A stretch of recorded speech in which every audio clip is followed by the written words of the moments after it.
In today's video, I'll show you how to remove query strings from static resources in WordPress to improve caching and overall site speed. If you're working on performance optimization, this small tweak can make a noticeable difference, especially when it comes to browser and CDN caching. To get started, log into your WordPress dashboard. This is where you'll manage all performance-related settings. From the left-hand menu, open the Plugins section and click Add New.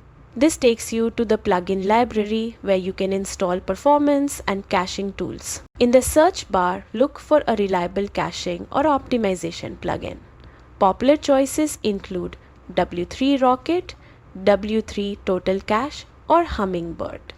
These plugins are widely used and offer built-in options for handling query strings. Once you choose a plugin, click Install Now, and after installation finishes, make sure to activate it. With the plugin active, head to its settings page from your dashboard. Each plugin looks slightly different, but the goal is the same. You're looking for an option related to file optimization, browser caching, or advanced performance settings. Within these sections, find the setting that removes query strings from static resources. In some plugins, this option may be labeled as removing versioning from CSS and JavaScript files. Enabling this setting allows browsers and caching systems to store static files more efficiently, which helps your pages load faster. Once you enable the option, save your settings.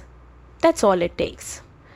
This small adjustment helps improve caching behavior for your CSS and JavaScript files, resulting in better performance and a smoother experience for your visitors. Thanks for watching and happy optimizing.